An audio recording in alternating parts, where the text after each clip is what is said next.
Good morning. It's time. That's right. It's time for the best part of your day. The thing that makes the rest of your day better, makes the sun a little warmer, then the sky a little bluer, and I've even been told that it makes candy taste a little sweeter. That's right. It's time for STEAM Livestream. And I'm your teacher, Dr. Groff. You can call me Professor Groff. I'm a professor at Shepherd University, and you are students, many of which are at home. And I'm here to make your brain work a little better and teach you some stuff that you didn't know before.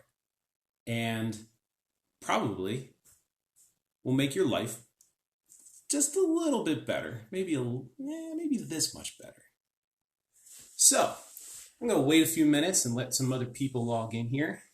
We got 30 students in the class right now. And while we're waiting, leave me a comment. Let me know where you are this morning, what state, what country, and what grade you're in. And then we'll get started. Good morning, Heart Briss. Good morning, Chloe.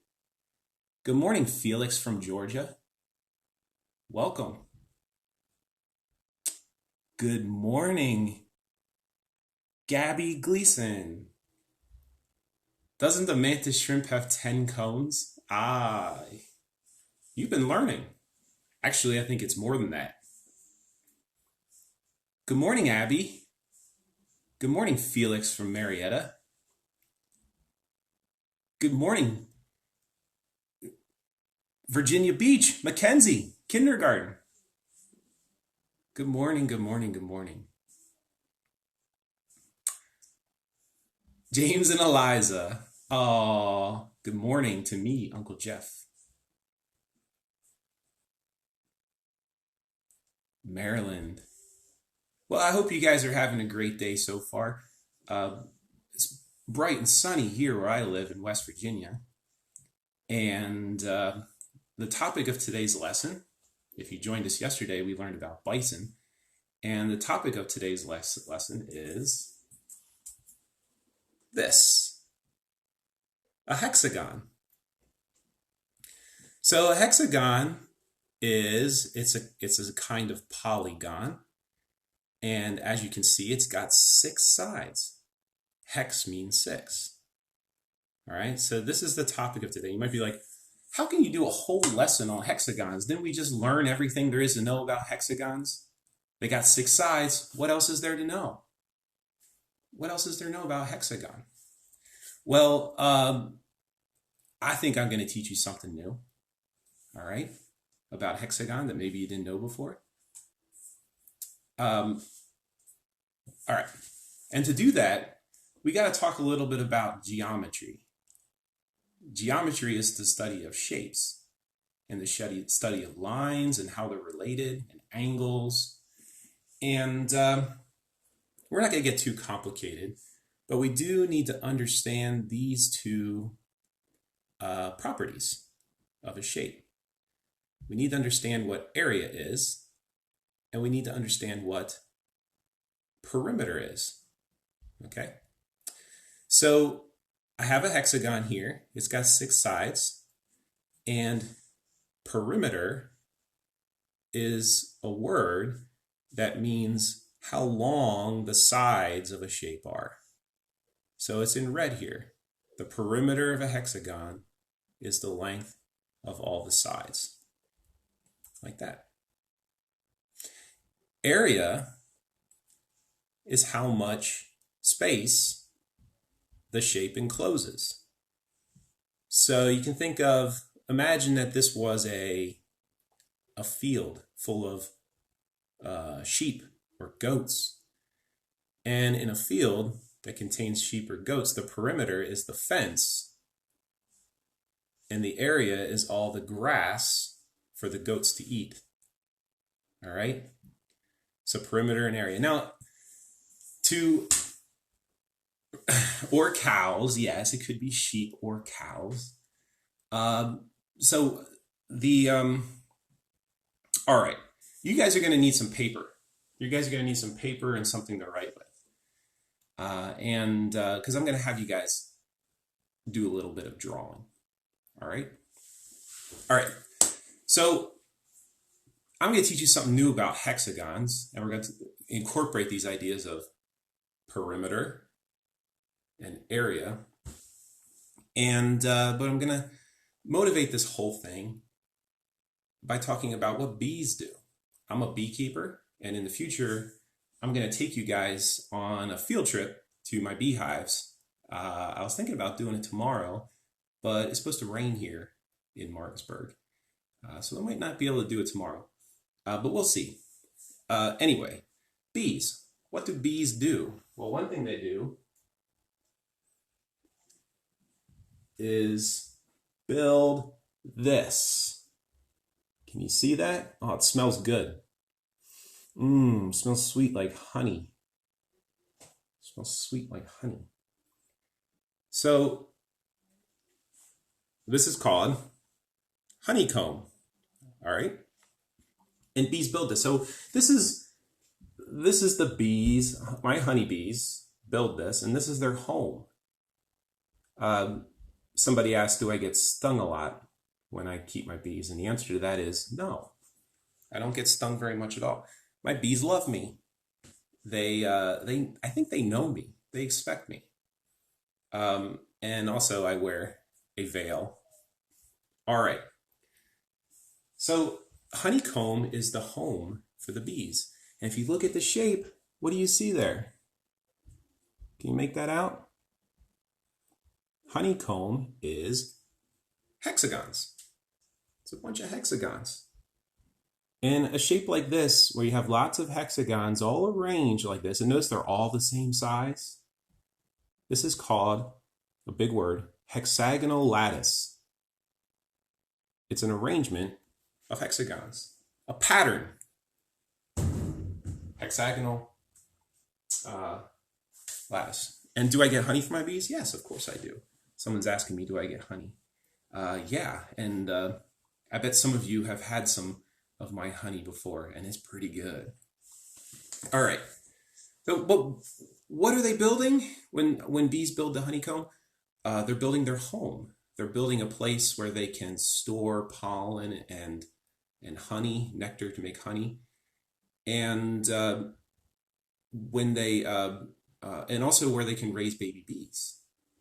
They raise baby bees inside these little tiny cells. All right. So do any of you guys know what honeycomb is made out of? Oh, wait, let's see what your comments say. Do you know what honeycomb is made out of? Do you know what honeycomb is made out of? Wax. That's right. Wax. The honeycomb's not made out of honey. Well, actually, hold on there. It is. So wax, so what happens is the bees have these glands sort of in the back of their head that excrete wax, kind of like the wax that comes from your ears. And so they'll take these glands, excrete wax, and they'll scrape off these little flakes of wax, put the wax in their mouths, chew it up, add some honey and pollen to the mix, and then they'll spit it out, and they build up the honeycomb, and it's made out of wax. So it turns out, so some of you said they make the honeycomb out of honey. Well, sort of they do, because in order to make wax, they have to eat honey. So the bees will eat honey, and they'll make this wax. But it turns out that it takes between 5 and 8 pounds of honey to make 1 pound of wax. That's a lot of energy. 5 pounds of honey to make 1 pound of wax. So honey is their food. Honey is their energy. Honey is what sustains them through the winter. So bees are going to be better off if they can make the wax comb using as little wax as possible. They want to make the wax, they want to make their honeycomb using as little wax as possible. All right. So that means the bees have some choices to make. Well, they're not really making choices like you and I, but when it comes to the shape of their comb, there's lots of different things they could do. So for example, they could build a bunch of circles instead of hexagons. So they could build a bunch of circles, and they could even, I'm drawing here. Give me a second. I'm going to show you what I'm drawing. So they could do something like this and build a bunch of circles, right? And but what's the problem? Remember, the circles, the perimeter of the circles is made out of wax. What's the problem? Does anybody see the problem here? Remember, wax is expensive for bees to make. It takes lots of honey. Yeah, when are you going to draw? Draw now. Draw some circles. Gaps. That's right. Somebody said there's gaps between the circles. So if you're trying to be efficient with your wax use, efficient means use as little wax as possible, but accomplish the task, which is to build these cells. You want your cells to be densely packed together, so to be very close together, which they are if they're circles. But the problem here is, let me shade this area. Check that out. There's these areas where there's gaps in the between the circles. So if you're trying to be efficient at your use of wax to make cells, circles aren't the answer, because you can pack circles together really close, but there's these gaps between them. And that means you have to use more wax to fill in the gaps. All right. So a better strategy for making honeycomb would be to use a shape that, one of the reason there's gaps when you use circles is because circles are curved. They're curved. They don't have flat edges. So a better strategy would be to use some shapes that have straight edges. All right. So you have your paper, you have a pencil. See if you can draw a pattern of shapes that fit nicely together, and there aren't any gaps between the cells. All right, but not hexagons. All right, so see what you draw. I can't see what you're drawing, but I'm going to draw one and then I'll show you. All right, and we'll see if any of you guys drew the same thing. All right, I'm drawing a pattern of shapes, and the shapes all fit together nicely without any gaps.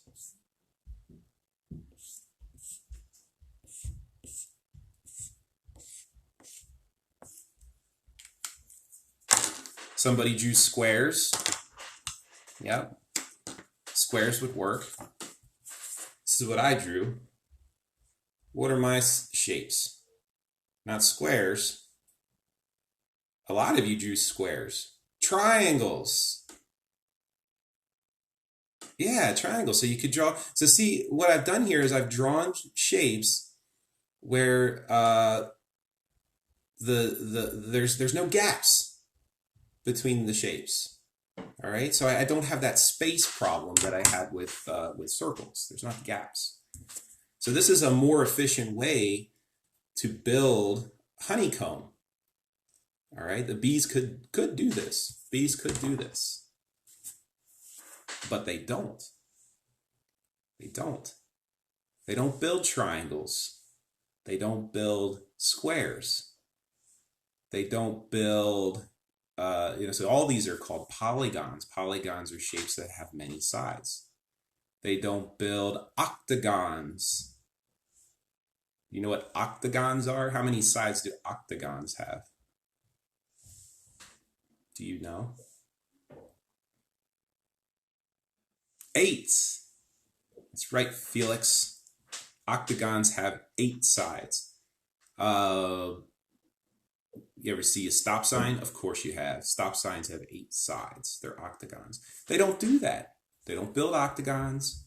They don't build triangles. They don't build squares. They build hexagons with 6 sides. All right. So why? Why do they build hexagons? So again, you got to put all the factors together now. The factors are they build it out of wax, and they want to have cells in order to store food and to raise baby bees. And they want to build these cells using as little wax as possible because wax takes a lot of food to make.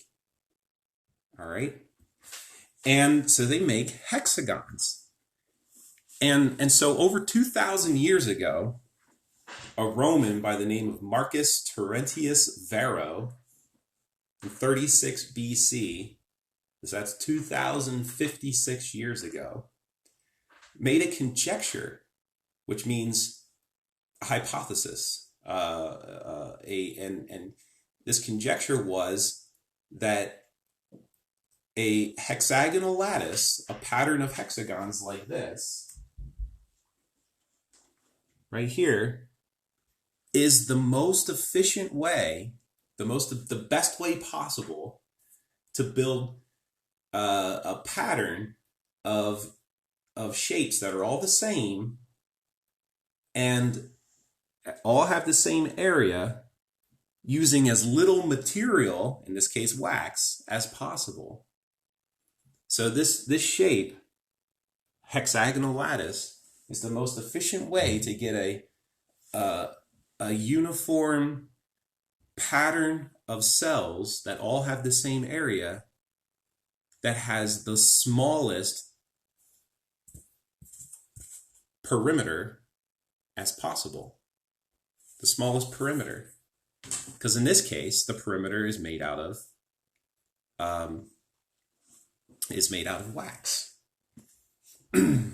All right. So this was called the honeycomb conjecture. Marcus Terentius Varro made this conjecture that a hexagonal lattice, a honeycomb pattern, is the most efficient way to build cells using as little material as possible. And bees do this.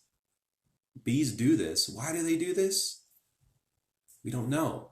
They evolved to build their home in this most efficient way possible.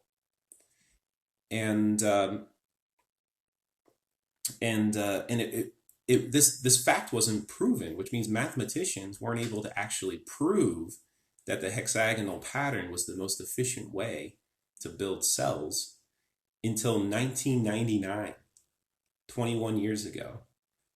So Marcus Terentius Varro made this conjecture over 2,000 years ago, and we weren't able to prove that it was true until 21 years ago, even though bees have been doing it for thousands of years. All right. So that's it for today's lecture. I hope you learned something. And like I said, in the future, I'm going to be taking you guys out in the field, and we'll give that a try. But tomorrow, I'm not sure what the weather's going to be like. So we'll have to wait and see. So I can't tell you what tomorrow's lesson is going to be called just yet. I'll have to wait and see what the weather's going to be like. All right, so that's it for today, for today's STEAM live stream. I hope you guys are having a great day. I hope that you're listening to your parents and you're not making your mothers crazy at home. I hope you're doing your homework and trying to do what your teachers are asking you to do, and being nice to your brothers and your sisters, and doing your chores, and doing all those things that make the world a better place. And I'll see you guys tomorrow. And tell all your friends to tune in. I see there's 43 of you in the classroom today. Wouldn't that be amazing if there were 430 or 4,300? So spread the word, and we'll make more people learn new and interesting things. Okay, so that's it for the lesson. I'm going to stick around and answer some questions like I do. For the rest of you, if you got to leave, I'll see you tomorrow. All right, any questions for me? Be safe. You're welcome. Thank you. You're welcome. Any questions for me? See Bobcat up there? You're welcome. Thank you. See you tomorrow. You're welcome. Thank you. You made me think bees are more fascinating, Chloe. Yeah. Yeah, if that were possible. What's your favorite food? Pizza, of course. What's the homework? Oh, the homework. Well, see, I guess there is no homework today, but you've learned some new things about perimeter and area and patterns and hexagonal lattices. So maybe you'll notice other patterns in nature. Looking forward to seeing beehives, yes? You're welcome. Any other questions? All right. Well, I'm going to... do bees make circles, but they melt into hexagons? That's a good question. So actually, we don't really know why bees make hexagons, or how, I shouldn't say why, because I just talked to you about why they make hexagons. We don't know how they end up with hexagons. And actually, that's an area of, that's one of my research projects right now, is I'm doing some studies to see if I can understand better about how bees build their comb. And there's this hypothesis that they build something that's kind of just sort of a generic shape, and then because the wax gets soft, it kind of melts into a pattern which is more uniformly hexagons in nature. But we really don't know. So it's a question of open research. Why is there no homework? Well, go out in nature and see. Okay, you guys really want some homework. All right, here's your homework. You go out in your yard and you're going to start to see dandelions popping up. Don't pick them. Don't mow them. Don't poison them with herbicide, because they are one of the most important early spring food sources for honeybees. And spread the word. Dandelions are beautiful. They're not a weed.